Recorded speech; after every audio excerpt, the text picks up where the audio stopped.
with you then, Ali, and what we saw from them today, because they didn't end the winter break going into it so well with that loss to Atleti. Look, and I think they have every built-in excuse coming into this match and saying, we're playing Barbastro in this terrible field. Locker rooms are small. There's no hot water. My goodness, it's cold. Dani Olmo conversation. He cannot be registered.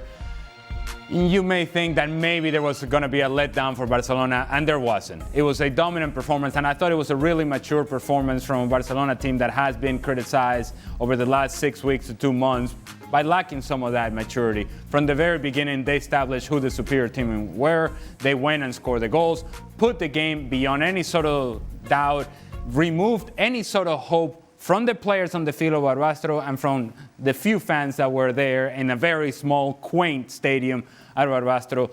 The truth of the matter is, Barcelona, this game was over in the first half. It was confirmation of that in the second half. 4-0. Move on. Nothing to see here. Nothing to see here, but plenty to see off the pitch right now, Jules. Given the Dani Olmo situation and Pau Victor as well, Barcelona failing to register them for the second half of the season, and now they're going to have to go and appeal that in the courts. That's right, yeah, they're going to court for it. I mean, the rules are pretty clear from La Liga as a league and the federation, which is above La Liga, but... Oh, yes. It does look as though we've got them. So let me tell you, they're obviously hoping that the decision will be overturned, because for the second half of the season, these two players would not be able to play for Barcelona. And as Jules said, it's La Liga and the Spanish Football Federation who have jointly decided to reject the two registrations for Barcelona, which is why Barcelona are going to court for this situation here. Ali, my question to you, though, when we were on the game for this today, is what type of effect is this going to have on Barca if they don't have particularly Olmo?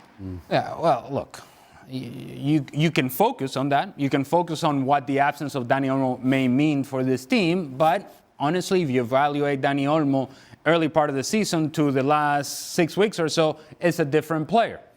Very productive early on, not all that productive as of late. But you can say that about many of the Barcelona players because obviously they have struggled over the last 6 weeks or so.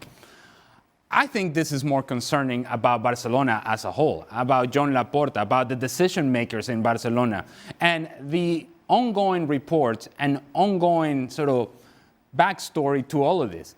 When you consider and you think about this for a second, that they were only able to register Dani Olmo initially because of the injury to Andreas Christensen, that tells you everything that you need to know about the mismanagement of this club.